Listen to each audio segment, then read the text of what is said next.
I will be brutally honest. Ain't nothing but being brutally honest. Coming at you with another video.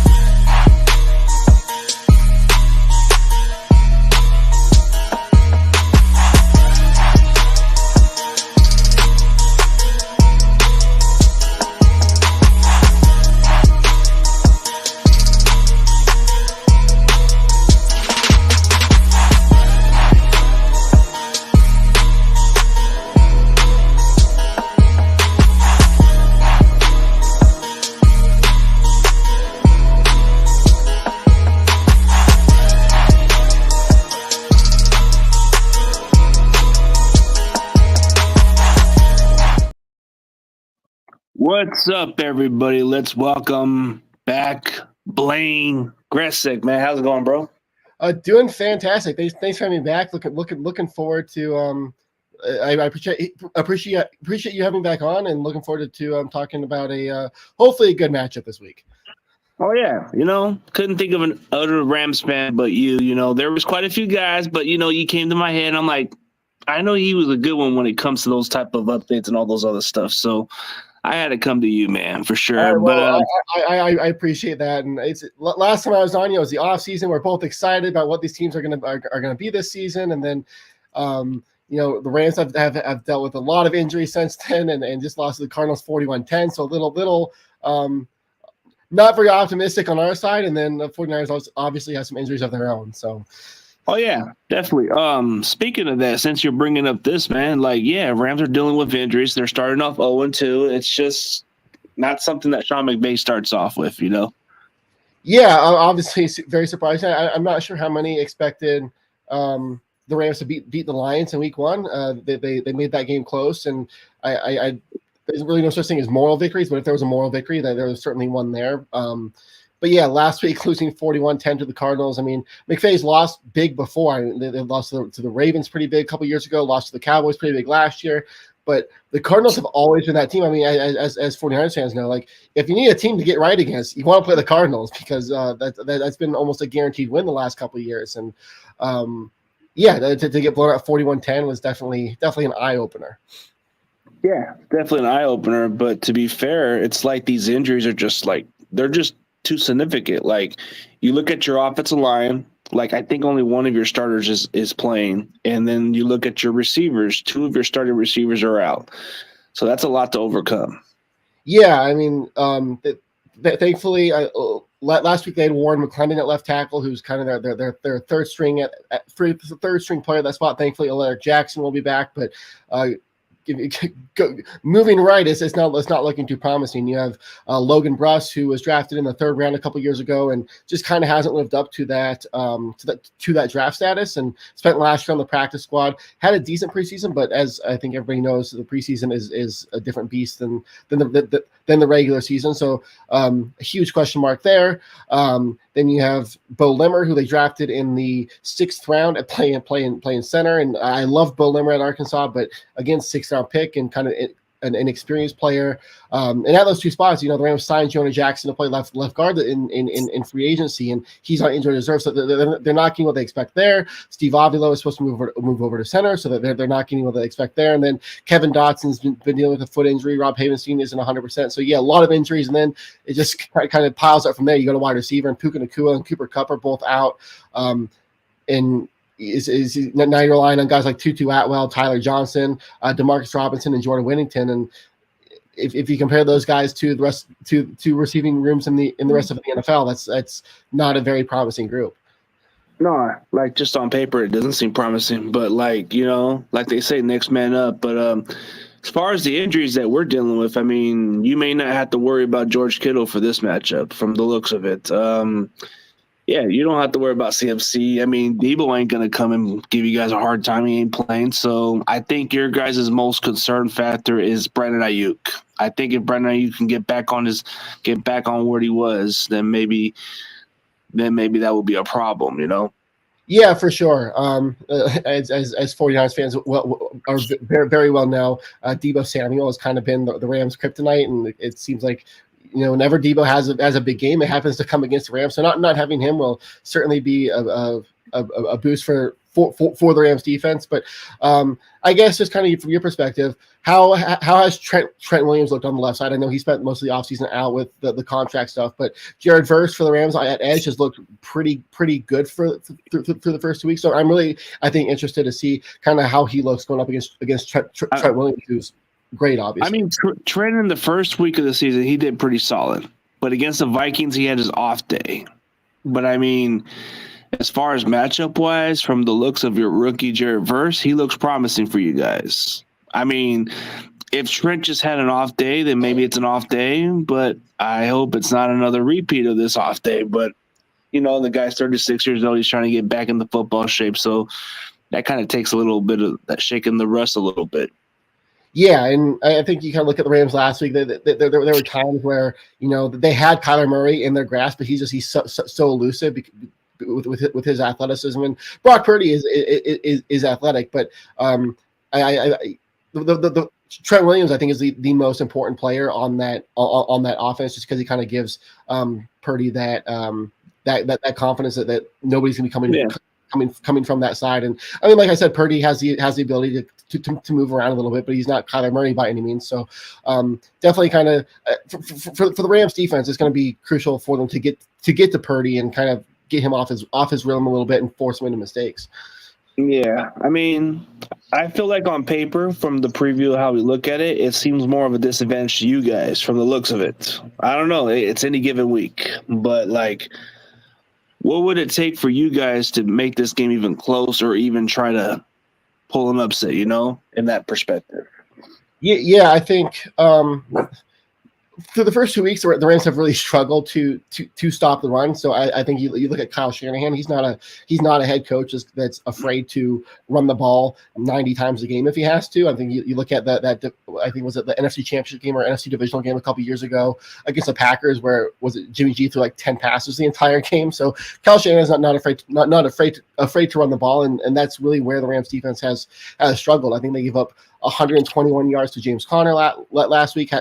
Gave up a pretty big game to David Montgomery the week before. So it kind of starts, I think, in the run game. But like I said, I think if the Rams want to be in this game, they have to get to Brock Purdy. They have to make him uncomfortable. They have to force him into mistakes. And if they can force Purdy into an interception or two, it will keep the game.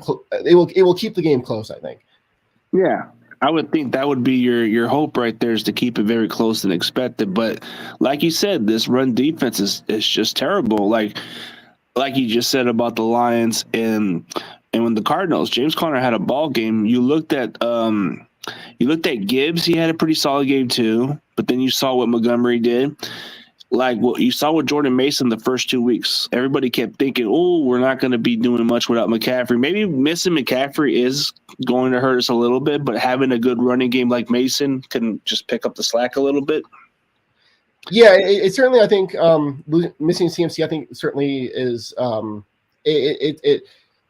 we all know what Christian McCaffrey provides in the passing game. He's probably the best receiving running back in the NFL. And then kind of before the season, the Rams surprisingly trade away Ernest Jones, and so you have Troy Reader and Christian Roseboom there in the middle of the field, and Christian McCaffrey going up against one of those two guys. That's obviously a huge matchup or a huge mismatch.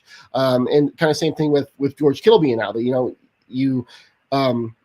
When you're attacking guys like Christian Roseboom and Troy Reader, that middle of the field is open for a guy like Kittle to take advantage of. And so the 49ers being without those two guys, I think is a benefit. But at the same time, it starts with stopping the run, and the Rams linebackers have kind of struggled filling those gaps. Oh yeah. I've noticed it by watching a little bit of those games, and I'm like, man, these linebackers just seem to have an issue with that. And then especially their coverage, too, can be a little bit of a liability.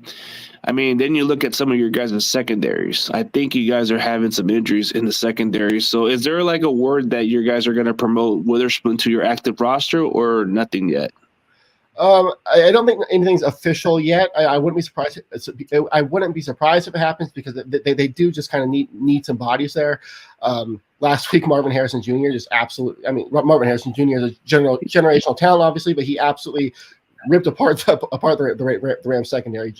Trey White was one of the better cornerbacks last before the injuries the last couple of years, and I think he gave up three catches, and 2 of those were touchdowns to Marvin Harrison Jr. So, I think it's certainly in the cards that Witherspoon is activated. He was on the practice squad last week, just not quite in game shape. But if he's in that game shape, I wouldn't be surprised if he is activated and someone that plays across from Trey White as Darius Williams kind of comes back from, or he's injured with a hamstring.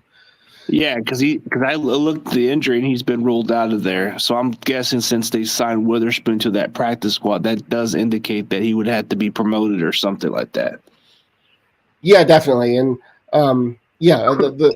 I think coming into the year, that the Rams kind of hoped that Darius Williams and Trey White would kind of provide a veteran presence on the outside, and they certainly have done that. But at the same time, I think they kind of, I guess, put duct tape on what was a larger hole, and kind of water is coming up to the bottom of the boat right now. So hopefully, bringing in a guy like Witherspoon who had a little bit of success last year kind of gives a slight boost to that secondary.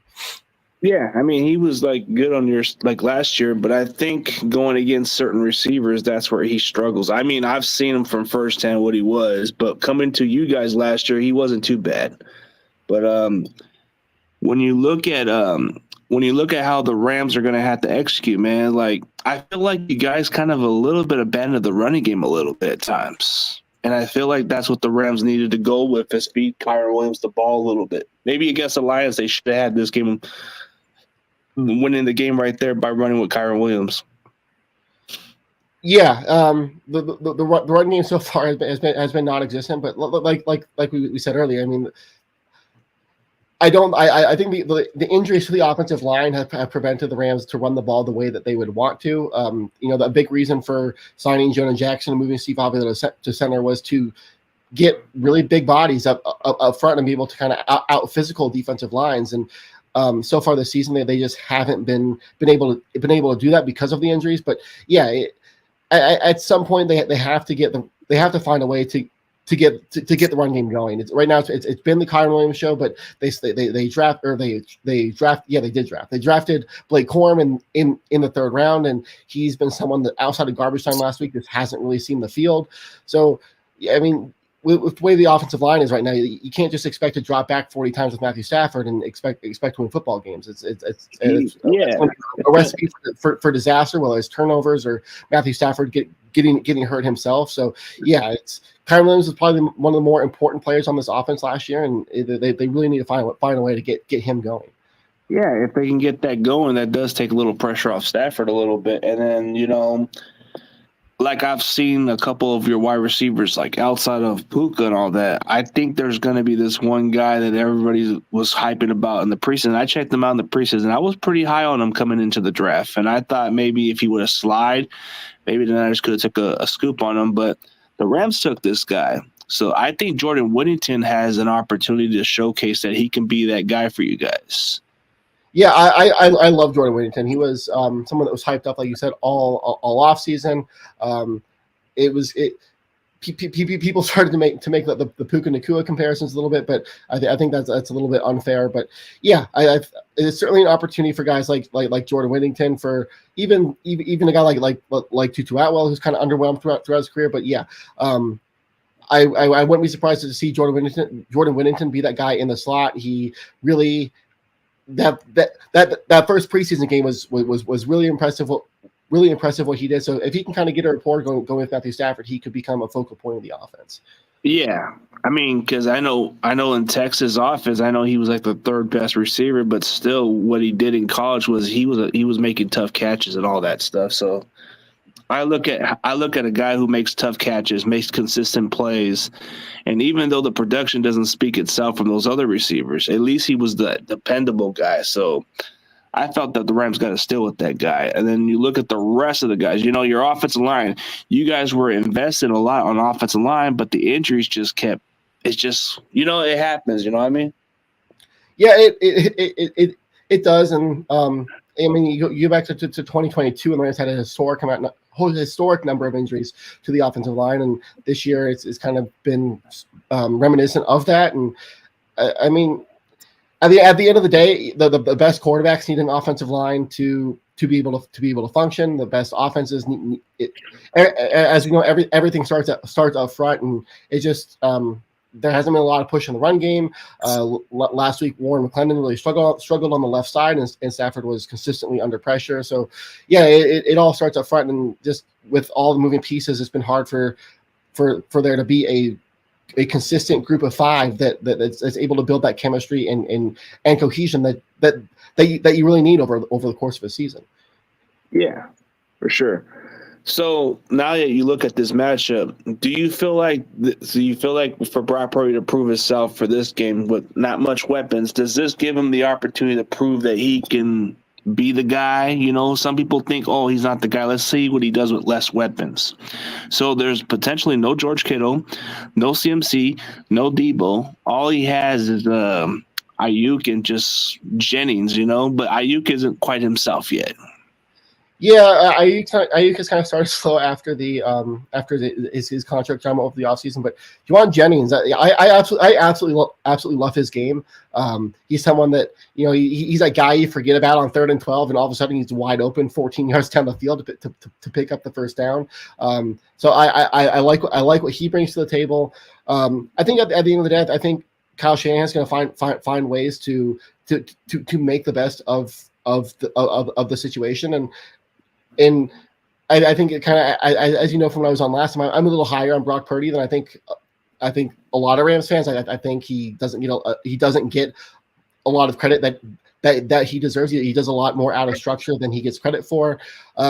So while I do think it's going to be important for the Rams to kind of get him off his spot, make him uncomfortable, I think as we've seen in the past, like if you can do that, you can force him into mistakes. But at the same time, I would expect Kyle Shanahan to put him in beneficial situations where he can, just kind of rely on a guy like Jordan Mason in the run game, and then find guys open downfield when needed. Yeah, especially what you said about Juwan Jennings. Yeah, he doesn't get quite talked about much, but this guy makes plays, makes tough catches. That's what I think of Jordan Whittington from watching him at Texas. I seen a little bit of Jennings, a little bit of his game. Yeah, and I think from the Rams' defensive perspective, especially the 49ers have guys like Ayuk and Jennings who are great after the catch, and I think over the first 2 weeks of the season, the Rams have like 33 missed tackles or something ridiculous like that, and kind of you look at past Rams 49ers matchups, and the Rams have struggled to wrap up, struggled to tackle. 49ers receivers have been really elusive after the catch, and a lot of that is Debo. But I feel like a guy like Ayuk and Jennings, they're pretty elusive as well, and great after the catch. So it's going to be important for the Rams to be able to wrap up and tackle those guys. But Kyle Shanahan does a great job scheming up those yards after the catch, and like I said, it's going to be important for the Rams to be able to wrap up and make those tackles in the secondary. Yeah. So who do you feel for this Rams team? What player has to step up for this matchup against the Niners? Like, who do you think needs to be the X factor? Yeah, I think it has to be. I think it has to be one of either Braden Fisk or Kobe Turner. I think one of those guys on the interior has to be able to step up. I love what Dominic Puni has done over the first couple weeks of the season. I absolutely loved him coming out of Kansas. It was a great draft pick for the 49ers. But I think kind of when you look at the 49ers offensive line, that interior is kind of, I think, where they can be attacked a little bit. And like I said, for the Rams to win this game, they have to make Brock Purdy uncomfortable. They have to force him into mistakes, and the best way to do that is to collapse the pocket from the interior. And a guy like Braden Fisk was talked about all offseason long as somebody who consistently impressed. And this would be against in the home opener against a division rival would be a great opportunity for him to do that. Yeah, especially if he has to do it against one of the interior lines. Like if Fisk or if Turner go against Jake Brendel, I think that would be the perfect matchup because I don't know, I can't trust Jake Brendel. This guy's been the joke of this offensive lineman. Like You got Colt McKivitz, that's one of the weakest spots. But if things don't go as well, I think you guys have to make sure Brock holds on the ball a little bit. But I feel like if we run the ball, keep it like that, then it's going to be hard for you guys. But I feel like for our X factor is, the hype. I mean, everybody keeps saying that Brock is a system quarterback. I get it. What's wrong with playing it in the system? As long as you can execute and be efficient on the offense, I think that's all that matters. Yeah, I agree. I think, like you said earlier, I think this is a great opportunity for Purdy to show that he can be successful outside of the system. He's not going to have a Deebo Samuel. He's not going to have a Christian McCaffrey. He's not going to have a George Kittle. These guys have been. I think when you look at the success of the 49ers offense over the past couple of years, those are three guys that get a lot of the credit, and this is a chance for Purdy to show that he can take command. He can take command and lead the offense when he needs to. Yeah. And I feel like I think this is definitely going to have to be the factor for Purdy, because then Purdy can finally silence those doubts, because not only that he can prove it without those guys, he can actually make a case for why he deserves to get the contract, like the top contract or whatever. But I feel like without CMC, you're missing some part of that passing game. But under the production of what we're getting with Jordan Mason, he doesn't really catch the ball effectively. But what he does is he gets those tough yards, just like CMC does. So I think that's what the difference is. I think we're missing that element of the offense. Yeah, and like we kind of said earlier, the Rams' run defense has been it's been one of the worst in the NFL so far. So I think if this does become a game where Purdy's having to drop back and throw 40 times and whatnot, then I think that is kind of an advantage Rams. But the Rams have been giving up way too many easy yards on the ground, and those are easy yards that Kyle Shanahan will take 10 times out of 10. So, and like you said, Jordan Mason has been that guy that's he's a tough runner. He runs hard. He's gonna get those. That extra yard or two or three after contact. He's going to play physical, which is really kind of that mentality of the 49ers offense and what that run game has been. So, I like I said, the Rams run defense has really struggled over the first 2 weeks, and the 49ers maybe without CMC, but Jordan Mason is certainly capable of taking advantage of the Rams linebackers that just haven't played well. Yeah, it just kind of like seems obvious why you guys traded Ernest Jones, because he wanted the top dollars, I guess. But it was a business decision. It might have sounded unpopular, but under the circumstances, you guys can't pay everybody. So yeah. And the Rams haven't been a team that's paid linebackers in the past, so it wasn't surprising, I guess, that they traded them. I think that the price tag might have been the more surprising part. But yeah, I do think Kyle Shanahan kind of sees Christian Roseman, Troy Reader in the middle of the defense, and is salivating a little bit, because even though they don't have Deebo or Kittle, that's still an area of the field that can easily be attacked. Yeah, I think with your linebackers going against Jordan Mason or either going against the likes of Jennings, that would be a mismatch. I mean. Yeah, but I feel like your secondary might be the only question mark outside of your run defense. Like you said, 33 missed tackles, that's pretty worse. I mean, all these games that I've noticed about, it's like, man, big chunk of yards. And even though you got some of those guys on your defensive line, that would have to look good on paper, right? But no, it's just the holes are just like, I guess in a way you guys miss Aaron Donald's presence. You know what I mean? Yeah. To say the least. I think you look at last week with Kyler Murray kind of getting out of those very not in situations where it looked like he was going to get sacked. Those are situations that Aaron Donald would have been able to wrap up and come away with a negative play. And I think coming into the year, the Rams defense was very young. It's a very young group. Obviously, Jared Verse has played well, but he's still a rookie. Same with Braden Fisk. Kobe Turner's only going into his second year. Byron Young, same thing. Had a good rookie season, but still only going into his second year. So this is just a very inexperienced group, and they're just not doing the little things right now. And I think I think this is a group that's going to get better as the year goes on, but it's certainly been rough over the first 2 weeks. Yeah, it's pretty rough because you guys got a new defense coordinator, which is Chris Shula. But I mean, does missing Raheem Morris hurt you guys a little bit? I think so, a little bit. At the same time, I think even if Raheem Morris was the defensive coordinator, I think this is a defense that would have taken a step back just because they lost Aaron Donald. But at the same time, I think Morris was a guy that he was a player's coach, found ways to get the most out of what he had at his disposal.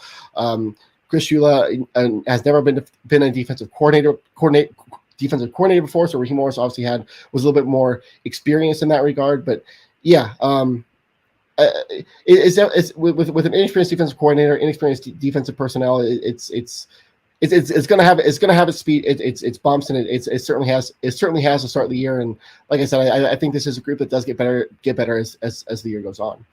Yeah, it's going to take a lot of growing pains with this type of defense, especially the new play caller, the young talent. That takes time to gel. So, I guess from your guys' perspective too. I mean, you got 49ers got rid of Steve Wilkes, obviously, but brought in a former Rams defense coordinator, Brandon Staley, kind of just help out on that on that side of the ball, not the defensive coordinator, but kind of what are the changes that you've seen so far from the 49ers defense?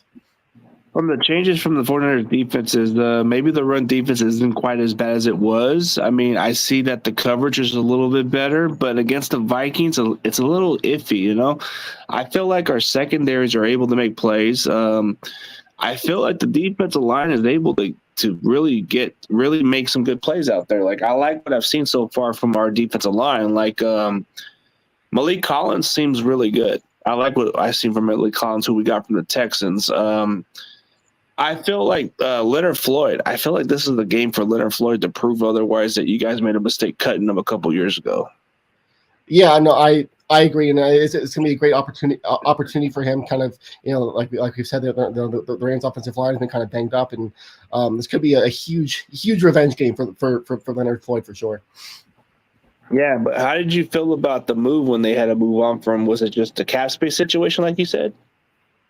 Yeah, I think it was a little bit of a cap space situation, and they were paying him as one of the top edge rushers. And while he was really good, he never was kind of at the top of the I guess stat sheet when you compared him to other edge rushers around the league. But yeah, I think the primary reason was needing kind of the focus last year was to just kind of get a clean cap moving forward, and unfortunately, guys like Floyd and Jalen Ramsey, et cetera, were kind of part of that. That was part of the issue too, but I think you guys going young is going to be good in the long haul because you got guys like Byron Young who are still young and hungry.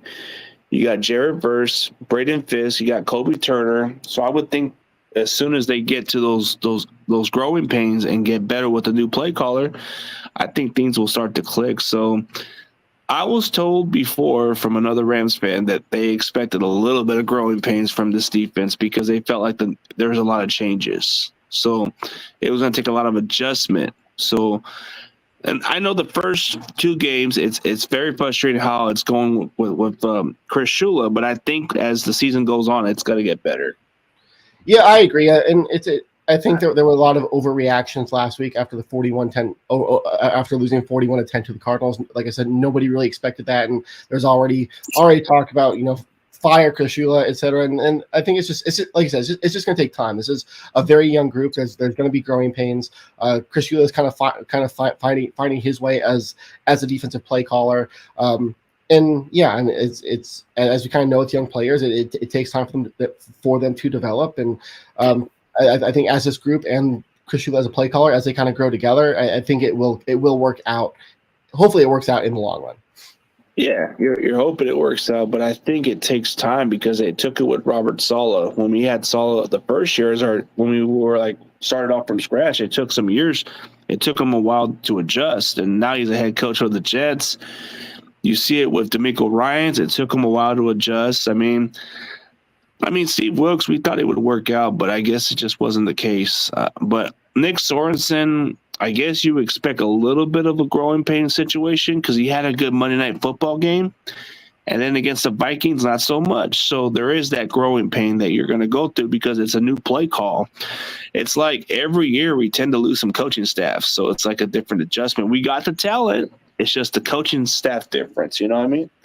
Yeah, I think that's kind of everybody wants the next Kyle Shanahan. Everybody wants the next Sean McVay, and I think that's something the Rams and 49ers kind of have in common. Every offseason, other teams around the league are picking from these guys' coaching staff. I mean, look what Clint Kubiak is doing over in New Orleans with the Saints. That offense has been probably been the best in the NFL so far to start the year. So there's a good reason why teams are picking from these staffs, but with that comes a lot of change and some speed bumps. But I mean, like you look at Mike McDonald in Baltimore. That first year with the Ravens was a really kind of up and down year for them. But then last year they're the best defense in the NFL. So it does take time, and there's going to be growing pains, and we're unfortunately in a society that wants instant results.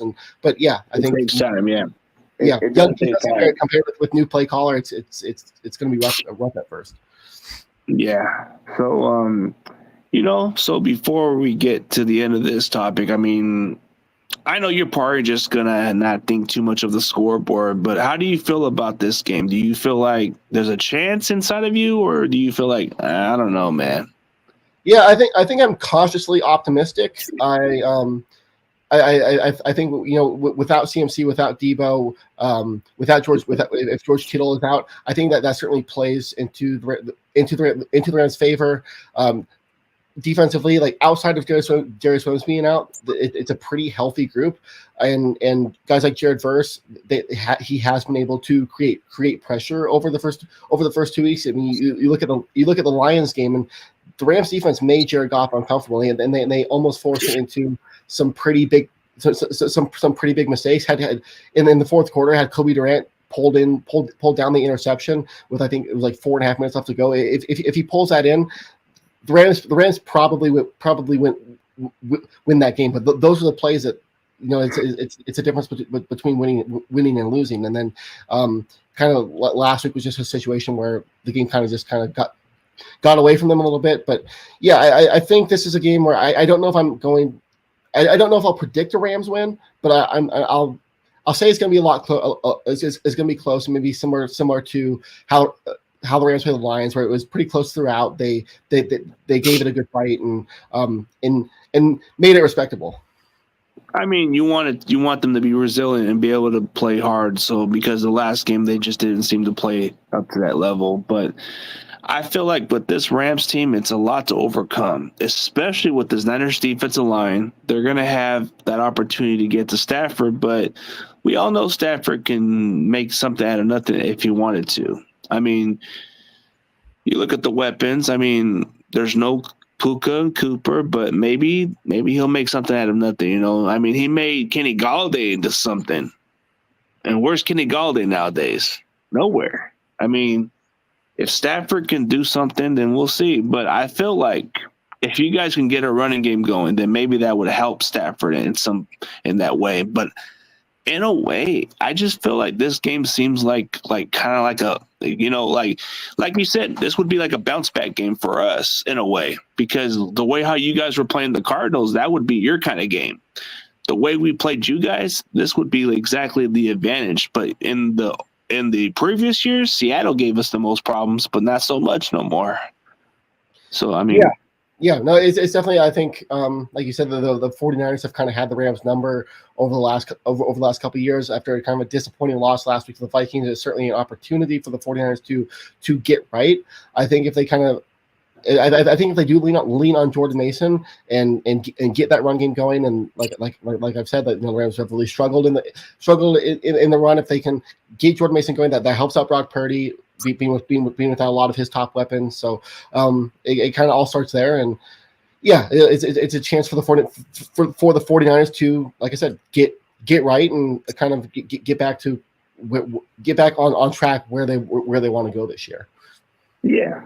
And I think that the Rams starting off with this start, I know they want to get a win. I know they're very hungry, even with so many injuries. I know they're trying to fight their way in and try to get themselves back into the race, but I'm actually pretty interested. Like, if the Rams lose this game, which they are projected to lose this game and fall to 0-3, like, at what it'll be interesting to see if they, I guess, kind of embrace the rebuild. I mean, you have a team like the Dolphins who need a quarterback. Like, if they were to offer the right package for Matthew Stafford, is that a deal that the Rams would accept? The Rams, I think, are kind of at this fork in the road where, like, if they go, do you embrace the rebuild and go left and just kind of embrace that and kind of start over, or do you try to squeeze out everything that you can, or the rest that you can out of this, F them picks kind of era? That would be kind of intriguing, but I don't think you guys are going to be doing that to Stafford. I think you know what you guys signed up for. You want to keep him as your franchise. But I think for the Rams, long-term solution is they need to get themselves a quarterback to take over Stafford. And do you really feel about Stetson Bennett being the guy, or I don't even know about Jimmy Garoppolo. He's probably just going to be gone after that. So, yeah, no, I agree.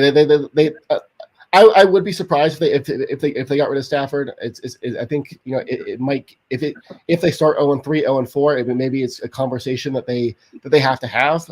But again, like I don't know if it's necessarily a move that they would make. Like you said, though, I think if the season does start to snowball on them a little bit, and they end up with a top 15 pick, I think this might not be a great quarterback class, but bringing in like a Quinn Ewers or Shedeur Sanders or whatnot to kind of sit behind Stafford is something that they would have to do, because, like you said, Stetson Bennett is not. I don't think you have a lot of confidence in him as the guy moving forward, and then Jimmy Garoppolo he's fine, and I think he could be a decent bridge quarterback, but certainly not. I like you said, I don't think he's someone that's around long term. Nah, I don't think so. So I think for the Rams going forward, they're going to have to start cleaning up slowly. So whether it's Stafford that's going to be gone, I don't know, man. That's just yet to be the answer. I would think that they want to save cap space, but like next year's draft class, like you just said, it won't be all that great. I mean, you got Quinn Ewers from Texas. Like Shedeur Sanders is going to be pretty decent, but I mean, we'll see how it plays out. But I feel like it doesn't matter what the Rams got. They got McVay, so it doesn't matter. They're still going to be a team to watch out for. So, yeah, they're going through the bumps right now. But in the long haul, maybe it might pay off for them in the long term. So we'll see. But so what's your score prediction? I think I'm going to go something like, I think maybe 24-20 49ers. Like I said, I think this is going to be a close game. It wouldn't be surprising if the Rams are at one point or another in position to win. But at the end of the day, I think the 49ers are just kind of – I think the Rams have too much to overcome. You have all the injuries to the offensive line. Like we said, Al Puka Nacua, Al Cooper Kupp, that's a lot of the offense. But I would expect I would expect McVay to kind of instill a mentality after last week's kind of, I guess, humbling experience that I do think that the Rams are going to come out and fight for it. By the end of the day, I think the 49ers are just too good and have too deep of a roster to overcome. Yeah, I mean, it seems like a humble kind of prediction for you. I mean, I don't know, like you've been saying, if they can't tackle against the run and we have a good running game, that can go down as it can be a similar result to what the Cardinals did. But I'm not going to overlook you guys. I know you guys are very capable of fighting, so it's any given week. So if you guys start off early good, it can be anybody's ball game. But Kittle being out does give you guys a little bit of hope right there. I mean, no CMC, no Debo, but if we win by 4, it's just how it is, I guess. But I mean, that's why I'm saying, if I'm going to predict it, it just sounds a little cocky, because I seen how we were like you said about the running game. I was already talking about your linebackers and all that in my head. I'm like, man, I know how you guys have been missing tackles, and it's just something that you guys got to work on. And even with Jordan Mason, I still think we get over 100 yards with this guy. So that would be very challenging for your guys' defense to slow him down. Yeah, for sure, for sure. And like I said, Kyle Shanahan's he's unlike unlike McVay, he's not afraid to run the ball 50 times a game if he has to. If the Rams are giving up those easy yards, Kyle Shanahan will take those easy yards. And I think, like I said, I think the Rams maybe do force Brock Purdy into an interception. Maybe make this game a little closer than it should be. But so I like I said, I do expect the Rams to give it their all and kind of maybe overperform like they did in week 1 against the Lions and make it close. But yeah, I think it's just at the end of the day, the Rams just don't have the roster to pull off the upset. Yeah, it's just going to be a little difficult of a challenge, but we'll definitely see what happens. But I guess we can answer a couple more questions on the comments section, see if they got something in mind. If not, we can just call it a day, and then you can just tell people where they can find your social media platform.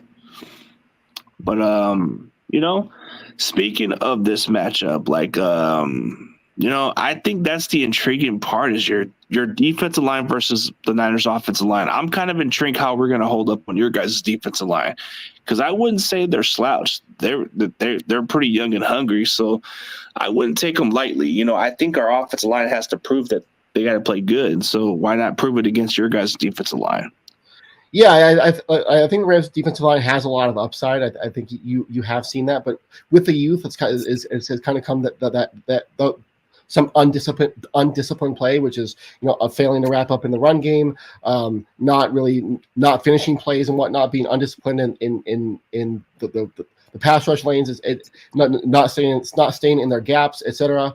So yeah, I think this is an opportunity for guys like you said, your interior to kind of prove themselves a little bit. I mean, there is no Aaron Donald, which Kyle Shanahan I think he was probably pretty happy this time around to not have to game plan around Aaron Donald.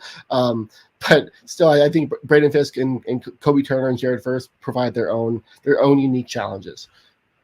Oh yeah. Oh, here's a good question. So, what's your thoughts on Kyle Juszczyk and how we use him? I think he would probably be a good X factor in this matchup if Kittle's not there.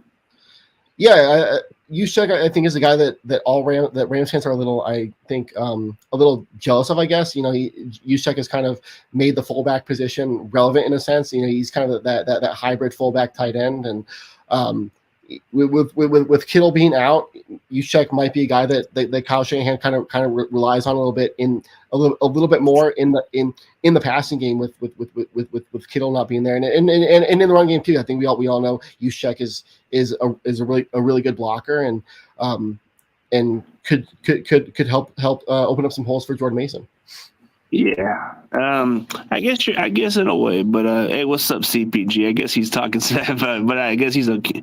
I mean, you and Carolina have something in common. You guys are winning this, so. But they already switched quarterbacks, Andy Dalton already, so I don't know. In a way, I want to see him get better, but I don't see him beat the Raiders. Let's see. Do the 49ers look weak on special teams? I think there's some parts of the special teams I'm really questioning about. Like, can our returners actually be consistent and not just like what we saw with Cowan against the Vikings? He needs to hold on to the ball. I think our special teams is not as bad. I think we saw Moody become consistent for once. He was a consistent kicker. Last year he had his moments, but now he looks like he's kind of on point now. Because last year, a lot of our fan base, they wanted Robbie Gould back. Because I just said, man, the guy's a rookie. He's going to have his moments. But I think he's already getting on point this year. Yeah, I think, I guess going off of the Rams special teams, I think you're kind of seeing you'll probably see some of those same inconsistencies that Moody had with Josh Carty. I think Josh Carty's also dealing with a little bit of a groin injury, but I think if you would told Rams fans at the beginning of the season that the special teams would be their best unit through 2 weeks, I think they would have called you crazy. But that's been how it is. I think Blake Corum had a nice return to start the game last week. Took it up to midfield. Unfortunately, the offense wasn't able to capitalize on that. And then Ethan Evans had a punt that was down at the 1 yard line. So surprisingly, the Rams special teams has actually been all right so far.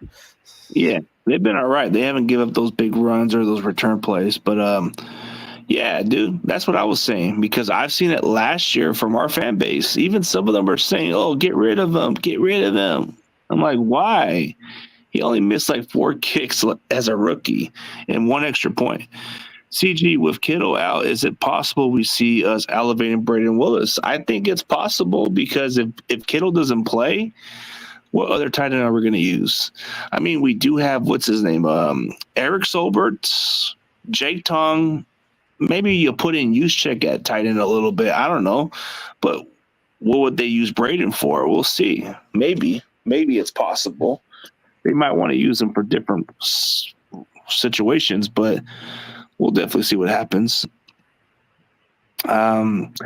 Yeah, I feel like we covered pretty much everything as far as all that. But like you said, your kicker is kind of having his rookie moment, so I think it takes time with the special teams with all the consistency. Yeah, and I like I said, I think we're in a society that's impatient and wants those immediate results and doesn't want to wait out those rookie quarterbacks or rookie kickers or go through those bumps. But I think I think 49ers fans will be happy that they sat through those bumps of Jake Moody because I do think he is a really good kicker. Yeah. He's shown that he's very capable. I mean, you're going to get something like that with your kicker. So the difference is the Packers got rid of him. Like, he was the reason why they lost that playoff game, but still, he wasn't that bad of a kicker. No. But I guess that proves otherwise. But, yeah, man. Ooh, you did bring up this receiving core because I know you said there's no Puka, there's no Cooper Kupp. So, like, he wants to know what the receivers you guys got. So we got Demarcus Robinson, who over the last couple of years has really developed a nice rapport with Matthew Stafford. I don't know how much I trust him as the number one wide receiver. He's a really good number 3. He's kind of like, I think, Juwan Jennings in a way, where he's that guy you kind of forget about on 3rd and 8, and he's wide open 12 yards down the field and makes that tough, difficult catch on 3rd down. He's kind of been that guy for them, but now he'll probably be their top wide receiver. We talked about Jordan Whittington, very kind of has had some really positive moments this offseason and kind of carry that into the preseason. So we'll kind of see what he does with more opportunity. Tyler Johnson is a guy that kind of spent last year on the practice squad, who made the 53-man roster and has made a couple plays. Tutu Atwell, former 2nd-round pick, been that deep threat, kind of, I think, out of the Rams receivers, he's the most explosive. And last year when Kupp was out, I think he had 35 targets over the first 4 weeks and finally kind of started to produce. But for whatever reason, McVay just kind of hasn't ever really used him consistently in the offense. So we'll see what he does. And then behind those 4, I think it's kind of wide open. I think they have Xavier Smith, who was an undrafted free agent last year and kind of had a positive preseason. They brought in Quintus Cephas, who was a former Detroit Lion and somebody that Matthew Stafford has some familiarity with. So we'll see if he ends up on the roster for game day. But definitely not the Rams wide receiver core that you're used to. Yeah. And just not exactly what they're looking at. I mean, you look at the tight end, Tyler Higbee's still kind of coming back soon, but you got Colby Parkinson. So, I mean, how's it built with Colby Parkinson? Parkinson, I don't think has made the impact that maybe some were expecting, but again, I think that kind of comes down to injuries. Davis Allen was hurt last week, and he was somebody that Rams fans have been really excited about. Just kind of he can kind of be that seam buster. He's a huge body over the middle of the field, so we'll see if he's healthy this week. But yeah, the Rams tight end room is very thin. They also have Hunter Long, who they traded for in the Jalen Ramsey trade a couple years ago. So, but yeah, I think when it comes to Parkinson, he hasn't been as involved as maybe some would have expected early on. Yeah, for sure. But yeah, I think we pretty much covered everything. So before I go, tell everybody where they can find yourself. Oh wait, want to do another one? Okay, yes, we'll get one more. Yeah. Okay. If McVay doesn't make the NFC Championship this year, how long before he's on the hot seat, or is he safe sitting on that Super Bowl win for years to come, like the Steelers head coach. Yeah, I don't think McVay is close to being on the hot seat. I think the Rams are fully invested in Sean McVay. Kind of after 2022, I think I know the Rams kind of offered McVay a plan to say, hey, we can always make Raheem Morris head coach. You can take a break and go to broadcast or whatever for a year if you want, and then come back when you're mentally ready. So I think the Rams front office is fully invested in McVay.